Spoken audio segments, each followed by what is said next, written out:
Hello, এই ভিডিওতে আমি আপনাদেরকে দেখাবো ঠিক কীভাবে পাইথন ইনস্টল করতে হয় এবং পাইথন দিয়ে আপনাদের গ্রাফিক্সের কোডগুলো আপনারা রান করতে পারবেন। এবং পাইথনে একটা লাইব্রেরি রয়েছে টার্টল নামের, সেই লাইব্রেরিটা দিয়ে আমরা মূলত গ্রাফিক্সের যে প্রোগ্রামগুলো রয়েছে সেগুলো রান করে দেখাবো।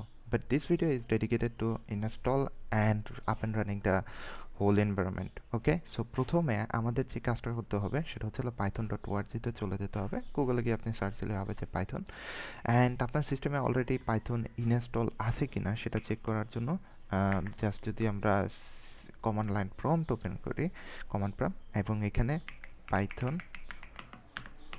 মাইনাস ড্যাশ ড্যাশ ভার্সন যদি আমরা দিয়ে দিই, তবে আমরা দেখব যে পাইথন পাওয়া যাচ্ছে না। এবং আমরা আরেকটা কমান্ড দিয়ে চেক করতে পারি, সেটা হচ্ছে পাইথন 3 কি আমাদের ইনস্টল করা আছে কিনা। ওকে, none of them are installed, so আমি ডাউনলোডে চলে যাচ্ছি এবং এইখান থেকে ডাউনলোড পাইথন 3.7। ওকে, সো আমি যে কাজটা করব এইখান থেকে ডাউনলোড করে নিচ্ছি এবং ডাউনলোড করার পরে আপনারা দেখবেন যে এটা ডাউনলোড হয়ে গেছে। অ্যান্ড রাইট নাও আমাদের যে কাজটা করতে হবে, যেহেতু পাইথন ইনস্টলেশনের সময় আমাদের সিস্টেমের অনেক এমন কিছু চেঞ্জ করে যেটা আসলে বেসিক্যালি কম্পিউটার শুরুতে সেটা অ্যাক্সেস দিতে চায় না একটা সফটওয়্যারকে। সো সেই জন্য আমরা রান অ্যাজ অ্যাডমিনিস্ট্রেটর দিয়ে পাইথন ইনস্টল করব।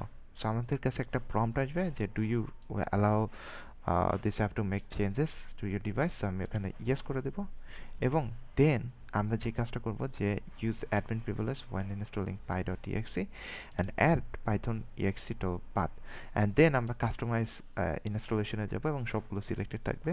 দেন নেক্সটে যাব এবং install Python for all users এই অপশনটা আমরা সিলেক্ট করে দেবো। ডিবাগিং সিম্বল লাগবে না আমাদের, ডিবাগ বাইনারিসও লাগবে না, ডাউনলোড ফ্রি। ওকে, সো আমরা ইনস্টল করতেছি পাইথনকে, install, and this will take some time, but একটু ওয়েট করলে দেখবেন যে পাইথনটা আপনার ডিভাইসে ইনস্টল হয়ে গেছে। ওকে, সো আমাদের পাইথন সেট আপ সাকসেসফুল। আমরা এবার এটাকে ক্লোজ করে দেব।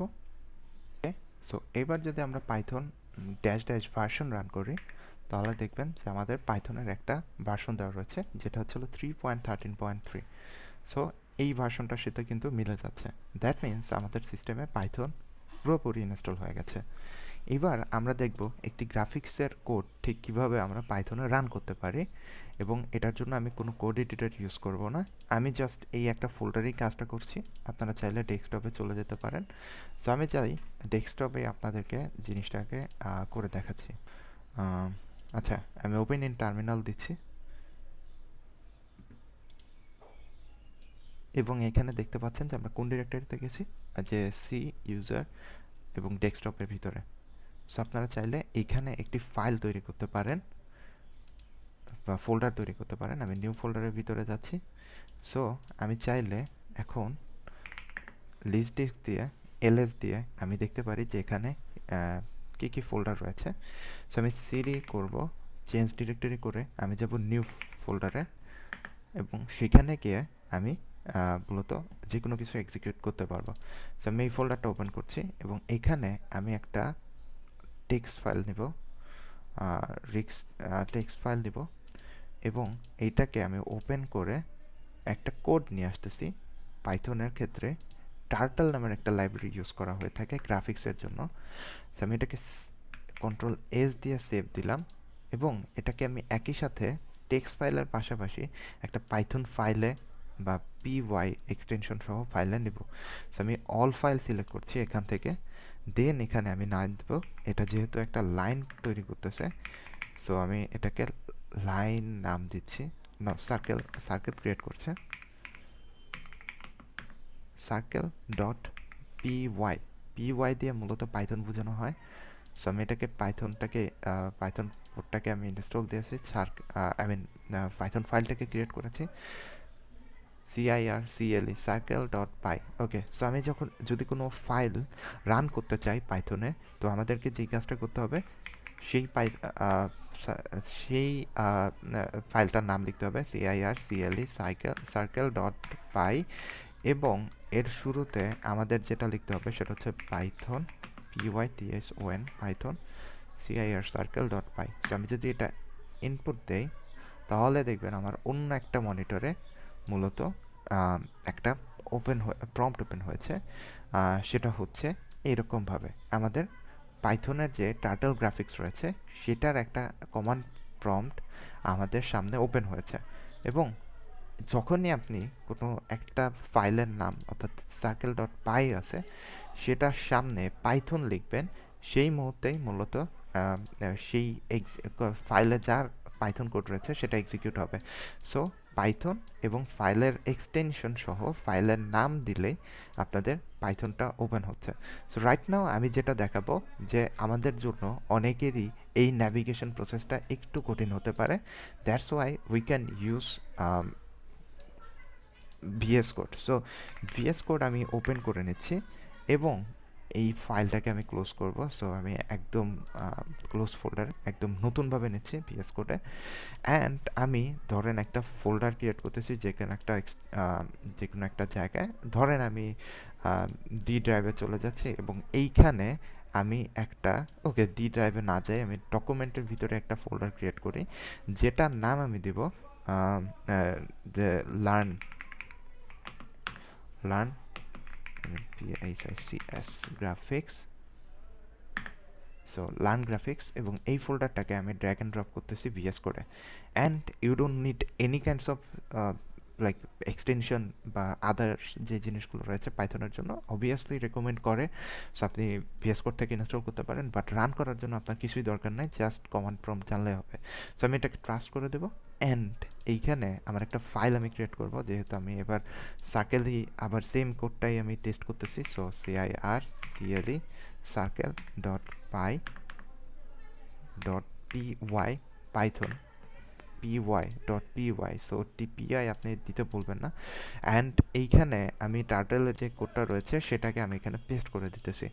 এখন আমরা কমান্ড লাইনে এত কষ্ট করে ন্যাভিগেট না করে আমরা যে কাজটা করতে পারি যে আমরা টার্মিনাল ওপেন করব ভিএস কোড থেকে, এবং এইখানে দেখতে পাবেন সো এইখানে আমাদের অলরেডি কিন্তু দেখা যাচ্ছে যে কমান্ড প্রম্পটটা ওপেন হয়ে গেছে, অ্যান্ড এটা হচ্ছে টার্মিনাল। আমরা সো টার্মিনালের ভিতরে গিয়ে আমরা এখানে রান করতে পারি। সো আমি যদি আবার ক্লোজ করি অ্যান্ড দেন আমি টার্মিনাল ওপেন করি, সো এইখান থেকে আপনি জাস্ট টার্মিনালটা ওপেন করতে পারবেন। দেন যে কাজটা করতে হবে সেটা হচ্ছে আমরা সেম যে কাজটা করেছিলাম যে সার্কেল ডট পাই, এই ফাইলের নামটা আমি ওইখান থেকে কপি করে নিতেছি ডিরেক্টলি আমি সো Ctrl+C কপি করছি এবং এখানে Ctrl+V দিয়ে পেস্ট করতেছি। যেহেতু আমরা এই ফাইলটা রান করবো, সো আমাদের স্পেস দিয়ে পাইথন এবং পাইথনের পরে একটা স্পেস লেখা লাগবে, অ্যান্ড দেন হচ্ছে সার্কেল ডট পাই। সো আমি যদি এটা এন্টার দিই, সো আমার এইখানটাতে দেখা যাচ্ছে যে প্রোগ্রামটা রান হয়ে যাচ্ছে। সো আমি যেই কাজটা করব, আমি আবার এটাকে ক্লোজ করতেছি, আবার আমি এটাকে এন্টার দিচ্ছি এবং এইখানে দেখতে পাচ্ছেন যে সার্কেলটা ড্র হইতেছে। সো সেমভাবে আমরা চাইলে যে ফরওয়ার্ড এবং ব্যাকওয়ার্ড যে জিনিসগুলো রয়েছে, এটা একটা সার্কেলের ফাংশন এবং সার্কেলের রেডিয়াস দেওয়া আছে, সেই অনুযায়ী আমাদের সার্কেল ড্র হইতেছে। সো হোয়াট ইফ আমি টার্টেল দিয়ে আমি আরেকটা একটা লাইন ড্র করব। সো আমি এইখান থেকে এটাকে ক্লোজ করে দিলে সাথে সাথে দেখবেন যে এইটা যখন ক্লোজ হইতেছে তখন টার্মিনাল টার্মিনেট হতেছে। সো টার্মিনাল অটোমেটিক্যালি টার্মিনেট হচ্ছে যখন আমরা কোনো একটা উইন্ডো ক্লোজ করতেছে। সো আমি যে সার্কেলের জায়গায় এখন এটা কিন্তু অলরেডি একটা লাইন ড্রয়িং ফাংশন। সো আমি এখানে Ctrl+S দিয়ে সেভ দিতেছি, অটো সেভ না থাকলে ভিএস কোডে। সো আমি ইন্টার দেবো এবং ইন্টার দেওয়ার পরে আমি কিন্তু অন্য মনিটরে দেখা যাচ্ছে যে অটোমেটিক্যালি এই লাইনটা ড্র হচ্ছে। সো এটা কীভাবে কাজ করতেছে, যে ফরওয়ার্ড আমরা এখানে 200 স্টেপ পর্যন্ত এটাকে রান করেছে। সো আমরা এটাকে যদি গ্রিড চিন্তা করি তাহলে 200টা গ্রিড লাইন অনুযায়ী আমাদের এই লাইনটা ড্র হয়েছে, এইখান থেকে এইখানে দূরত্ব হচ্ছিল 200। So that's how the circle thing works. So এইভাবে চাইলেই আমরা পাইথন ইনস্টল করতে পারি এবং পাইথনের কোডগুলোকে রান করতে পারি। So that was the video, and subscribe the channel if you think this was actually helpful. Bye.